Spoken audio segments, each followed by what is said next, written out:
phase of the COVID lockdown, and he said we are shut. And in about 2 or 3 weeks time from there on, when I spoke to him again, he said we have moved all online. All the 10,000 plus students have now moved online. I think that clearly shows how adaptable a person he is and how versatile he's built his business systems to be. And this is something which I can say from personal experience, where many of the schools in India have not even gone digital. KO.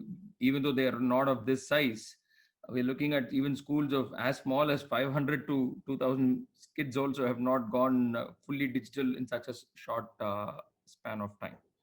So this is the background with which I would like all of you to know KOS. Personally, he's a very enthusiastic individual. We've had like nice tennis vacations and wonderful conversations and our biking trips together. And incidentally, business happens at the sidelines.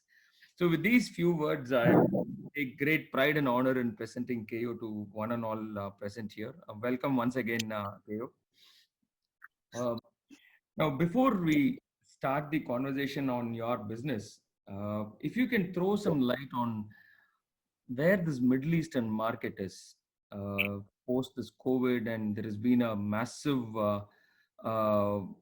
slump in oil prices.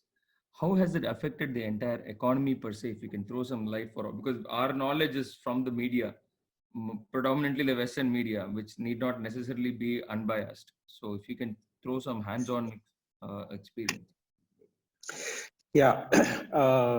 First of all, thank you, Divakar, for that very warm introduction. Appreciate that very much. And uh, good evening to all the audience there in India. Thank you for having me, Divakar. So let me address the issues. The question was how is the market in the Middle East, and how is Middle East handling it with this coronavirus, and how is the education business affected in this environment? So please feel free to ask me more questions if I'm not on point, but let me try and address that. So basically, everybody got hit with this issue right at the same time, right? So we're all, whether it's India, whether it's US, whether it's Middle East, we're all in the same boat. And, personally, this is one incident that I see. It has no boundaries, geographies, nationalities, religions. None of that makes any difference whatsoever. We're all in the exact same boat. So it's a shared experience that we all face. And so the fact that the oil prices went down, I think the implications of that will be felt, 6 months down the road, 1 year down the road. The reason I say that is because right now we're in the middle of the academic year in some of our schools, and in other schools, we just finished the academic year, just like in India. We finished the academic year in March, and then we're not able to physically go to school to join the new academic year. Parents are in lockdown, students are in lockdown. So that is the situation. So the long-term effects and implications we will only know in due course. Okay. And what is important is how we adopt and adapt now with our current reality, and how fast and how agile are we in being able to pivot our business model. Essentially, this is one sector where you just slightly digressing now when it specific to your region, KU, because yours is a very highly oil dependent region. Yeah. Now, consumption dropped drastically of oil because people have stopped moving. And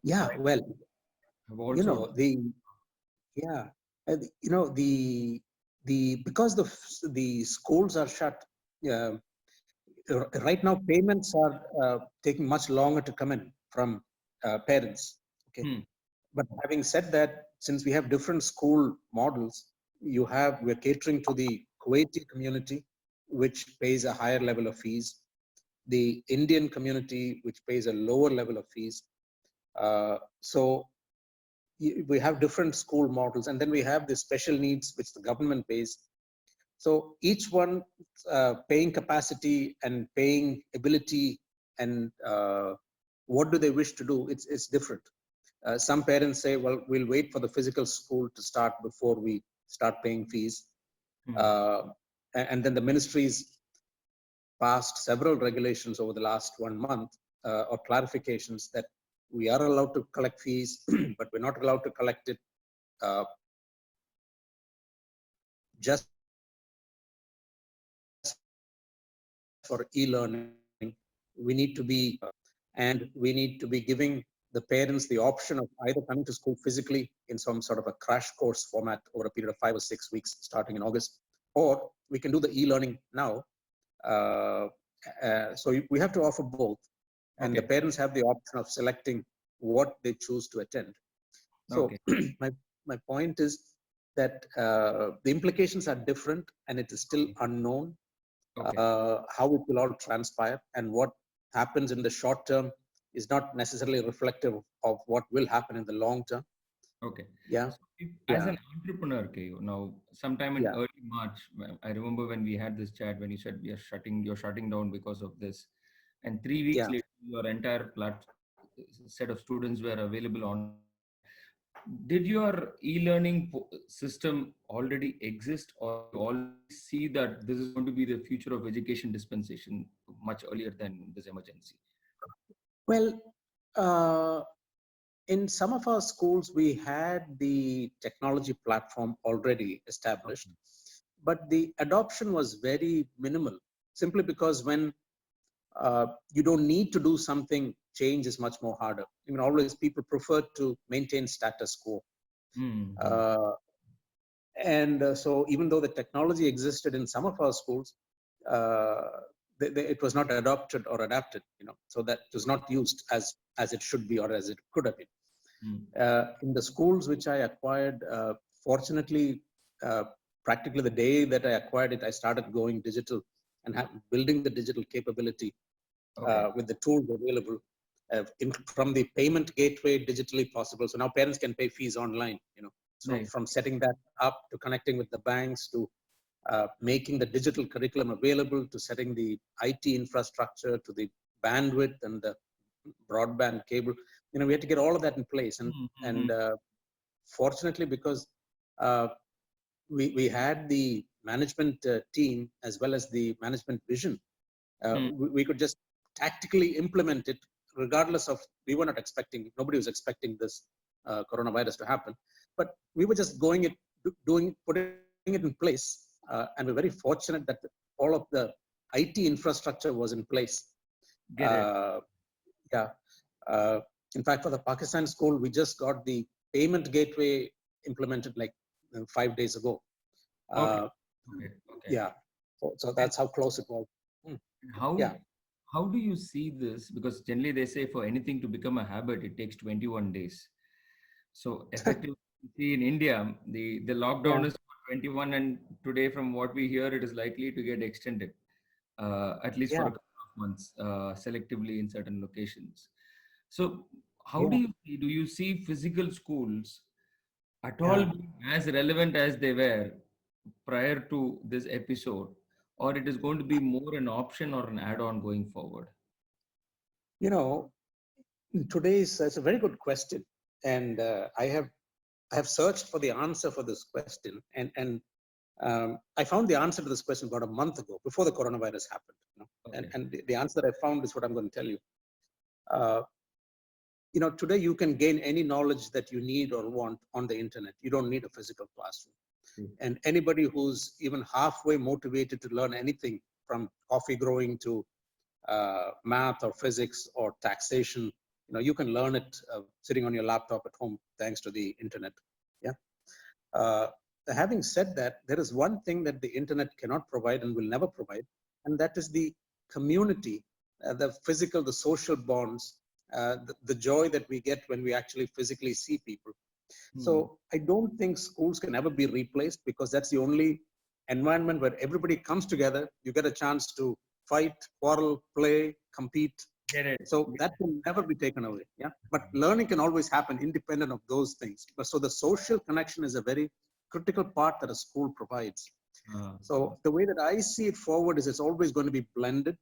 Yes, okay. there will be the few parents that say, no, I don't want to influence my child in in that school. I'll keep him at home and do homeschooling. That's happening even now in the US. Uh, But I think the social connection is something that children need and mhm. society needs. So I don't see that as changing at all.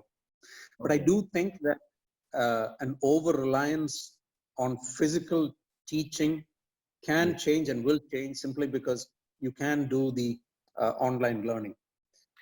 That's one thing. Second, as we speak, I'm planning the steps for once school goes back to normal by even saying things like, let me have my teachers provide online support or homework support, or teachers can connect with students who have a question in mathematics at 4 to 5 in the evening after school hours are over.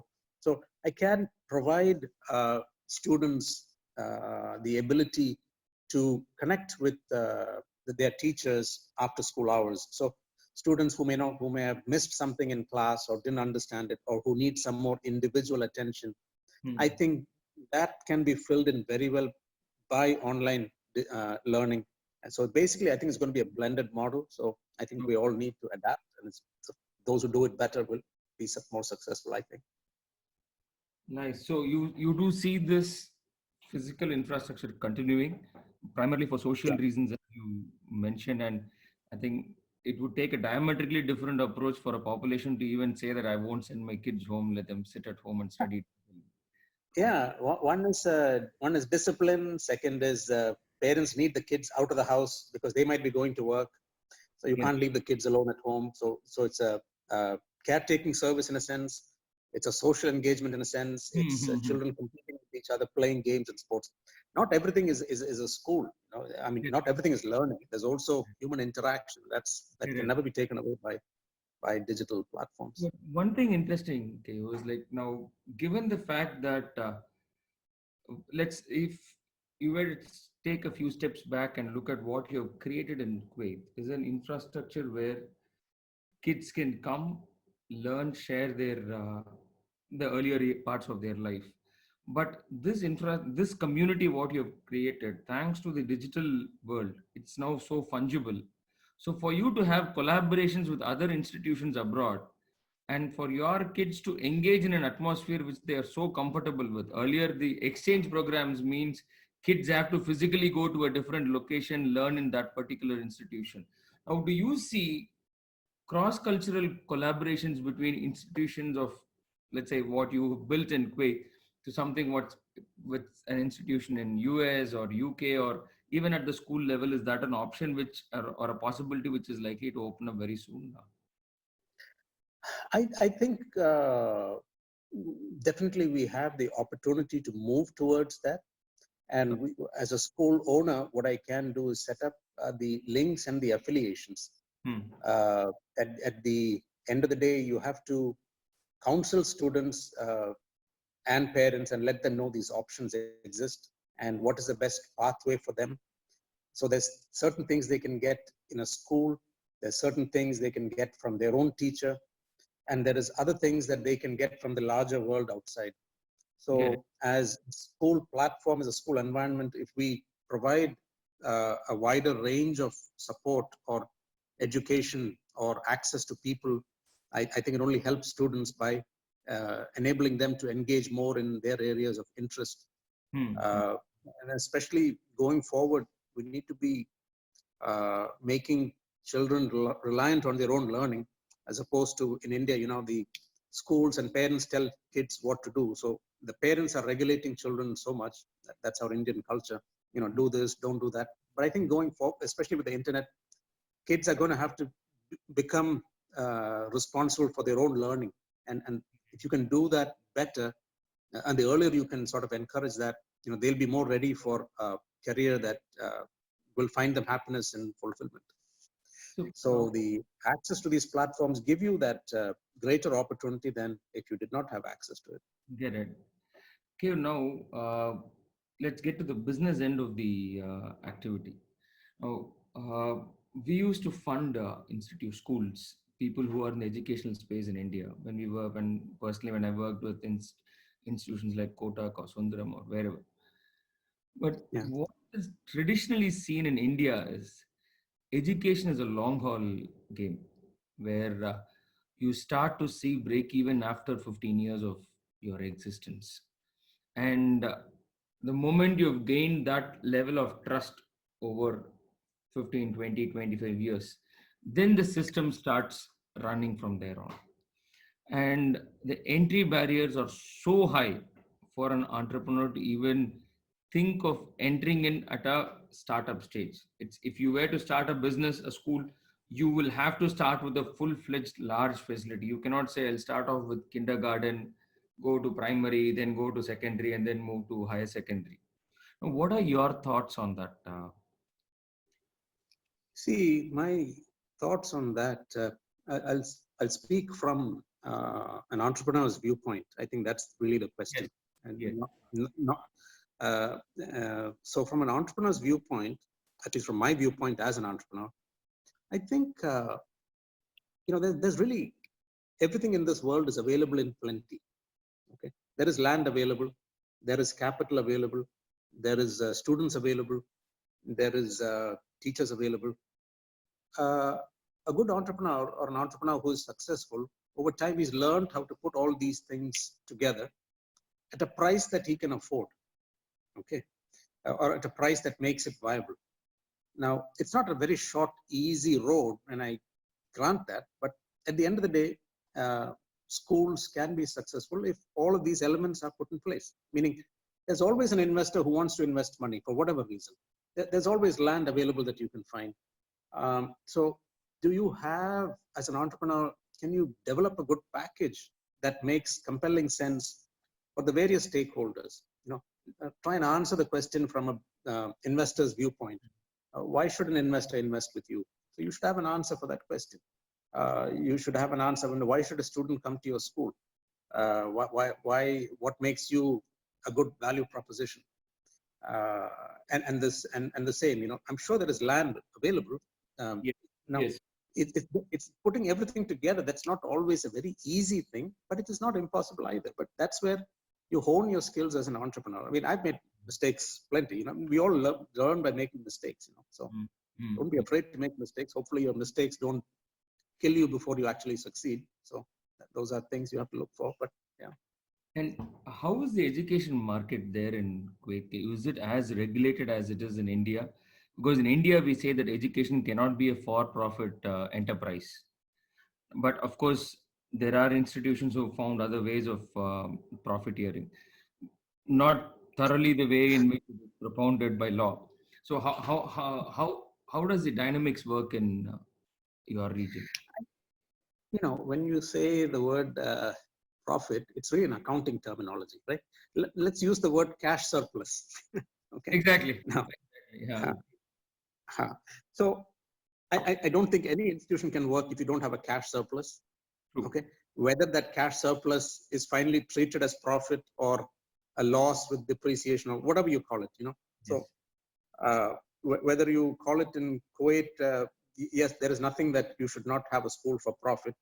But end of the day, regardless of the law, you must be having a cash surplus. Otherwise, you can't make it sustain. That's the bottom line. Yeah. Okay. So is does the government stipulate what could be the fees charged per Oh candidate? yeah, the government stipulates the fees, and it stipulates the fee increase. Okay. Uh, so you need, and the government also approves your fees that you intend to start out with. So when you're starting your school, you have to present to the government a plan that shows why you are entitled to charge, or why you think you're entitled to charge X KD, Okay. 1000 KD, 500 KD, whatever it is. And the government will look at what facilities are you offering, and how is that compared with other similar schools. So there is a range of fees based upon past practice or current prevailing practice. So the government allows you to set your fees within that price range. You cannot set the fee whatever you feel like. Okay, Okay. so that is regular. And then once you set your fee, periodically you're allowed to increase once in 2 years or once in 3 years. So government will tell you, okay, this year you can raise the fee. Sometimes they don't allow a fee increase depending on the economics, depending on complaints from parents, depending upon economic factors. So sometimes they'll say, yeah, go ahead and increase it, not more than 5% this year. So you have to follow those norms and regulations. So So it's not a free run as well, even there. no, it is not a free run, but but but then you try to offer extra services. Some people do. Transportation is different. Books could be different. Digital access to the digital platform could be different. Okay. After school extra classes could be different. So I think those things are even allowed in India. Yes. So yeah, Yes. so you kind of have to, within the rules, try and make your business or school, cash flow surplus. End of the day, that's what you have to Yes. try and make happen. Mm. And I'm just thinking aloud, have there been educational groups which have got listed in the markets at any time in the Oh past? yeah, oh yeah. There is there is education groups that are listed even in Kuwait. Yeah, there are. Yeah. Oh, they are listed. Uh, yeah, oh yeah. Uh, you know, but I think education. What I've seen is in education and health, it really is best when it's run by a family, provided that family has ethics, because then they're not driven by stock market and third party investors and quarterly earnings and stock market regulations. I think those, the education business in itself has enough regulations and social pressures on its own. Get And it. then if you try to combine that with stock market uh, perspectives, I think it's an added drain, which you really don't need if you have a cash surplus, right? Uh, So uh, you have to make that balance happen. Cash, I mean, going stock market is good when the owner or is trying to exit, and then he gets a good valuation and he goes. But uh, if uh. if your real, if your real uh, interest is to run a good school, you don't need to be driven by stock market pressures. Get it. Get it. Get it. Okay, before I open up, I've already got about 8 questions on my WhatsApp now, which all from entrepreneurs who've been running schools and who Yeah, are intending to get into the business. Now, before I do that, certain things which I've always enjoyed listening from you, even yeah, yesterday when you said in terms of the vision for an institution, I think, yeah. okay, Yeah. now how long should the vision for an institution and what sets you apart when you have a longer vision vis-a-vis your competition? I think if you can repeat what you just said, what you told me last night for the larger benefit of the audience, I think that will be really profound before go to the questions. I, I forgot exactly what I told you yesterday, Devak. It was a casual conversation. You probably just got me speaking my heart, so I don't know exactly what I spoke, but it was nothing planned. But um, uh, if you It can was remind me, a discussion where we're uh, talking about the horizon of our vision. How long should the vision be? And how yeah, you I think. differentiate from your competition by just having a sheer longer term vision. Oh yeah. I think that's right. I remember that conversation yesterday.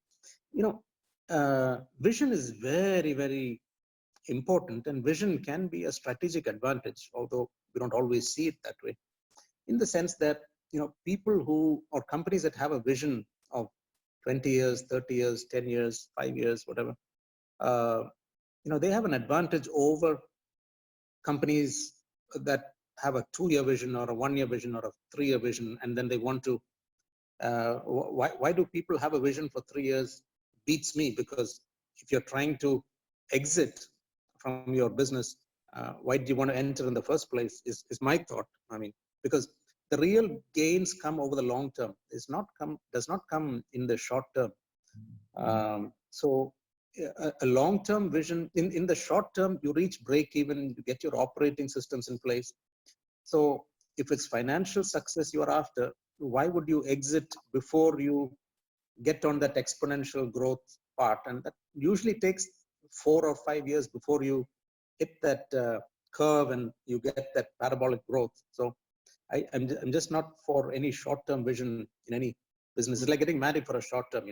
A girlfriend is different than your wife, right? I mean, if it's your wife, the successes comes in like 10, 20 years when you really get to know each other. It's not in the first 2, 3 years. It's similar in that sense. Get it. Um, so the long term is very critical. And at the end of the day, I think business must have several components, several elements as part of your vision. Huh. Ultimately, you have to serve society. I Get. take the best. I was helping my daughter with a thesis, which is on the subject of corporate social responsibility. In Yes. fact, you remember Divakar, I was there in Chennai. We were talking about that, and I was helping her along with that. The best example that you can see is one of Tata's, is an Indian company. So ultimately, they're a successful company because they're serving society in whatever they do or however they do. Of course, they do make mistakes periodically, but on the long term, they're very successful. It's only possible when you're serving society. So you cannot be driven only by money. Mm. Money is important. Money is also important at a certain stage in your life, and Mm. money is less important when you cross that stage. Mm. But above money, even the service to society is very critical. Okay. Uh, and then so you build your vision with and execute on your vision. Not just have a vision, but you have to execute on your vision. And for that, you have to develop core values Mm. that you and the founder, as well as the management team and all your staff, they should be familiar with the core values as you execute, and remind yourself the core values. Mm. Uh, like one of the core values in my organization is be prudent and thrifty. That's one of our core values. Uh, Another core value is to execute fast. I mean, there's so you have to make decisions and move on. If it's wrong, you correct it. If it's right, then you'll get the benefit of it. But you just got to keep moving. Get it. No, wonderful, I mean, friends, because this is something which I've learned a lot from interacting with KO and his family. I mean, the value systems, what they resonate. I think that's evident in every dialogue you have with them, and it is not just what they say. It's they literally live and breathe through the entire values what they preach. I think the very first time we got connected was setting up a family office, right? I think the first charter was your system of Yeah, value systems yeah, when we got yeah, together. yeah, Okay, very, yeah, very uh, memorable engagement from there on. Just yeah, read out the questions which have come, KO. So, yeah, Anurag is planning to start an educational institution. He's from an industrial background. yeah. Uh, Question is about should do you think there is a market for CBSE 10, 15, 20 years down the line, because the horizon is very long term, or should he look at getting into the IGCSE and IB curriculums as a base for setting up the institution? What would be Well, first of all, uh, just as an example, we offer two curriculums in our Pakistan English School. You have the Pakistan Federal Board as well as the IGCSE. okay? So it has not been a choice of either this or that, right? So it can be both, right? Okay. So having said that, uh, in your early years when you're starting out, you have to look at several elements to make your best decision. The location of your land, the population around that. I mean, if it's a rural area, uh, how are you going to get IGCSE students, right? I mean, Mm, mm. so what's the population that's likely to come? What's Okay. your fees? Okay. Uh, I think end of the day, It's a function of education is education. The curriculum is what is a curriculum? It's just a set of lessons in a particular sequence. mm, Basically, that's what it is, right? So it doesn't matter whether you're learning math is math, whether it's IGCSE or CBSE. Mathematics is mathematics. So mm, point is what are you trying to accomplish, and do you have a land, and what's your location, and what's the target market that you are going to try and serve? I mm. think that is what you should address to decide how to start. And then you can always have two curriculums down the road. You can have a separate building for IGCSE. You can have a separate building for the CBSE. You can have both, right? That decision can be taken anytime as you move in. Yeah, because the curriculum choice really comes in really in high school, right? 9, 10, 11, 12. When you're doing grade 1, 2, 3, 4, it really doesn't matter what curriculum you're following. Okay. It's only for the board exams. The boards are different in 10th grade board and 12th grade board. That's where the differences come in. It's really in high school, but below that, doesn't matter. Definitely. So, Yeah. a question from Anu. Again, she runs a school currently in India. Now, the fear what she has is schools are getting or compelled to become so tech savvy that should technology in a school be a very important function, or would tech only be an enabler, or would that be a differentiator going forward? I think technology is always an enabler, but not a replacement for a human being, not a replacement for the social interactions and human interactions. But having said that, technology can always be a very powerful enabler. Hmm. So you need to have, that's what the blended learning that I touched upon. You can have the technology provide support after school hours, but during school hours, you need to have people interaction. Even Okay. in our schools, we don't allow whiteboards to be used more than 10 minutes in a lesson, in a period. So Okay. it's not that a teacher can put on a whiteboard for a 45-minute session and then she goes and drinks a cup of coffee. No, that's not Okay. acceptable or practical. Yeah? So, And that's being monitored on a class by class basis. oh yeah, absolutely, absolutely, Okay.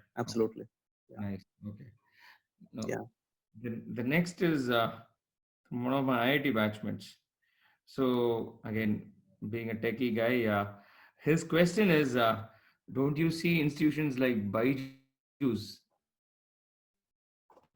replacing the need for physical schools going forward? No, not at all. Because if that could happen, it would have happened by now. Okay. Um, Okay. yeah, I don't see that at all because there is nothing that replaces human interaction face to face. There's nothing that can replace uh, competing, especially so now that we all are forced to use technology and learn through technology. Hmm. Every student that we're interacting with, they're ready to go back to school. Okay. So Huh. when school was on, they were ready to have vacation, but now they're tired of vacation. They don't True. want to be off. They want to be with their friends. They want to play football. They want to go to the library. They Hmm. want to play with each other. So I don't see Byju's being able to Okay. replace human thing. No, not at all.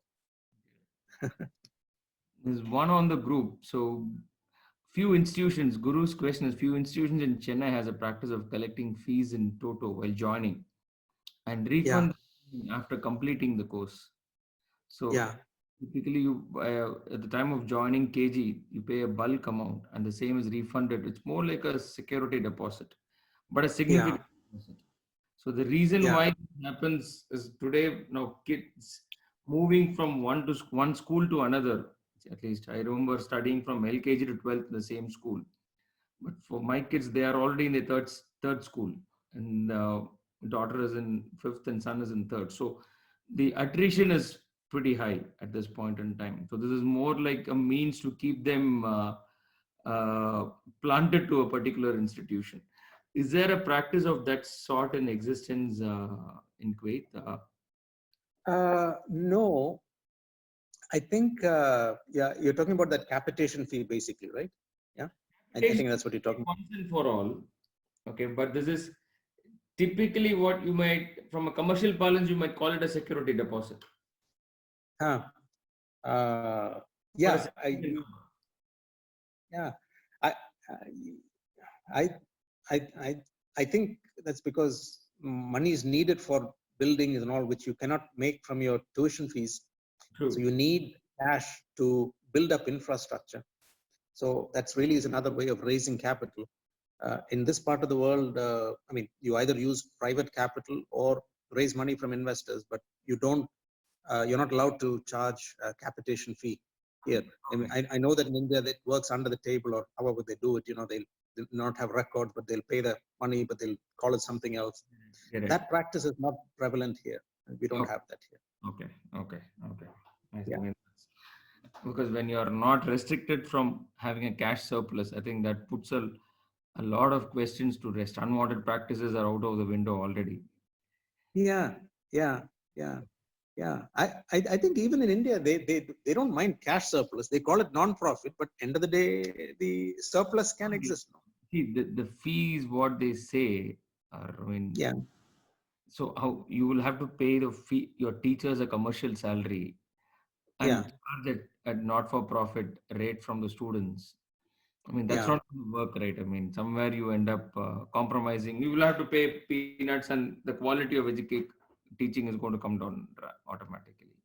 True. I think yeah, I think that yeah, in India, when you have this societies owning an education institution, then it's kind of hard for that society to go on the stock exchange or for the owner to realize capital value at the end of his career or whenever. I think Yes, that's a yes. little bit of a drawback, isn't it? It's I mean, he has impossible. no chance of an exit where he No, gets there is a no exit. decent. There is no exit, and I think the only way this he can have an exit is government taking over the public trust, and that will be like pro bono. No consideration is given for that. Yeah. So, So yeah, I would think that some mechanism needs to be put. I mean, whether you charge a little bit more for busing or transport or something. I know that people try to take out some uh, other but so the other questions which have come out is Nabil from Dubai. So he says, do you face issues of students asking for fee waiver due to online classes and lack of physical classes? uh, well, it's only now that we've started the online classes. So when they say fee waiver, I mean, this is regulated by the government. We can say, look, you can come physically to the class in August, or you can take it online now. Okay. And end of the day, you're only invoiced or the fee is raised only when you are finishing your exam and you are graduating, right? Okay. So if you don't want to write an exam and if you don't want to graduate, you can take the online class, but you won't get a passing certificate for grade 5 or grade 4 or whatever Okay. it is. So Okay. yeah, so you can attend free of charge, but you won't graduate. So Certificate at this point. Okay. yeah, Now, the other issue, okay, was now many institutions are schools are getting converted to isolation camps or for this COVID issue, either relief camp or quarantine zones. yeah, Now, now when such a thing happens, are schools being compensated for a scenario like that? Because you also have to take care of your overheads. On the other hand, yeah, your properties. yeah. Here the government has taken over. The Ministry of Health has taken over 18 government schools for that purpose. Okay. So that's one ministry taking over temporarily the land and the building facility of another ministry, right? So Okay. uh, whether they compensate or not, end of the day, it's the government paying from one budget to another if they do that. Okay. They've not yet asked any private sector player to, ask them whether they can provide their building for such a quarantine camp or a healthcare workers accommodation. They've not yet asked that It does question not to yet us. happen. Okay. Yeah, Okay. but they could ask. They could ask, and if They they could have. ask, we'll see if it makes sense for us to do that and how long that's needed for. So it would have to be on commercial terms because we are expected to start school by August, right? So the Okay. maximum we can do is give it for 2 or 3 months, and then what if the virus issue doesn't resolve in 2 3 months?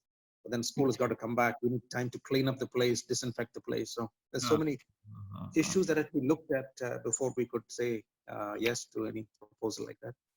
get it. Get it. Okay. So I think we're down to the questions, KO. I think these were some of our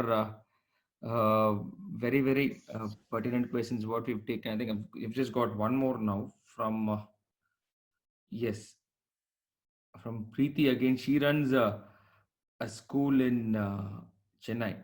And her Yeah. question is interesting. Do you see funds in Middle East who are keen on investing in educational ventures in India? Investing is not the problem. Repatriation of capital and profit is the problem. I think I had the same answer from. I think I met someone from the Kuwait Investment Authority. Huh. So he said the Yeah. same. India, you want capital, but you don't want to return capital. That's the problem. Yeah. Very, Uh, very true. Very true. I think yeah. Because when you raise money from investors here, they expect to get a return. So how will you make that happen? here the investors' interest is to get a return. Yeah. Yeah. So Yes, that's the issue to be dealt with. India, that itself is an act. Of course, Yeah. otherwise. Yeah. So But having said that, I'm sure there are good. NRIs and stuff for whom repatriation is less of a concern. I mean, they might be coming back to India, settling in True. India, so they might be willing to fund such operations. But you can pay them in India itself. So Uh, first issue to address: can you pay a return? That's first question, and then can you only pay it in India or pay it outside? I mean, those two issues have to be looked at separately and answered. If you have a positive to the first, then I think you can attract capital if it makes financial sense, your okay. value proposition. And you as an entrepreneur, if you can convince people that, show them your track record, and if you're ready for it. So Okay. first thing is to be ready. Don't, don't try to do big things before you're ready. Grow at your pace, and you should be mentally ready. And then you can take the next step. Yeah. Get it. Get it. Get it. Fine. I think that answers her question. So good, KO. So thanks a lot for your time. I think it was Sivasan, my pleasure. Anytime, always, huh? Always available. wonderful, wonderful interacting, KO. And I mean, it's always a pleasure catching up. And hope to Yeah. see you in person soon after all this COVID Yeah. stuff. Yeah. Yeah. Yeah. Will do. Huh? And I Take care. think Thanks. for all Yeah. these Okay. Good. appreciate. Yeah. Okay. Well, thank you. Great interview, uh, Devakar. I also had Ahmed Falah join in. You may have seen him. He's also Yes, there. He's yes, listening in. Yeah. yes, Yeah. yes. You I want think to ask him any. He might give you a query perspective. You might want to ask him if he can patch in. He might give you a perspective. He's my partner, so he might have a perspective if you're able to ask yeah, him and patch him. I can Yeah. actually make him one of the panelists. Now, good, he's there, so I'll just make him. Yeah. Ahmed, I hope you have access to a mic now. Ahmed, you can talk now. Yes, I'm. Oh, sorry. Yes, Ahmed. Hi. I'll just. Ahmed, do you remember Devakar? Yeah, of course. Yes, We yes, I spoke to do. him. I do. Yeah. Yes, I think you are one of the panelists, so obviously you can. If you can switch on your camera, I think you can also be live. All of us Yeah, I'm can. with you. I'm with you. Nice, nice, yeah, Ahmed. So, how's life there? It's getting by. Getting back. So, when do you see Queen getting back to normalcy here? I mean, we're hoping later this year. I mean, it's getting better. It's just the consequences of what has happened. We will have to see. It'll take its time. Okay, okay. As an investor, I think now you've got some juicy opportunities world over. I guess everywhere the valuations are plummeting. Uh, so, do you guys look at India as an option? Well, we'll have to look at it more extensively. Honestly, right now, I mean, India is a very big market, and we're really seeing a lot of progress within our region, frankly, at this point, Okay, to kind of take that leap. But definitely something to look into. okay, okay. I mean, how do you see Saudi shaping up amidst all this? Saudi's having I think it's going to be a tough one for them. It's a combination of various things, but they're doing at least the best they can with the current situation. Okay. Um, but still, I think Saudi is still promising once things are a bit more, let's say, in a more normal manner at this point. It's tough to predict. Okay, okay, okay. But you see great opportunities within the region itself for investment at this point. Yeah, I think frankly, this is the I personally, from my perspective, I think this is one of the last wake up calls for the region to really adopt a lot of like changes when it comes to privatizing, introducing more private investments to really create companies that are world class. So I Okay, believe this is something that we need to develop. It takes a lot more time to get. to any company to become that level. But that's it. I mean, oil is going down. We need to really think about the future. Okay, okay.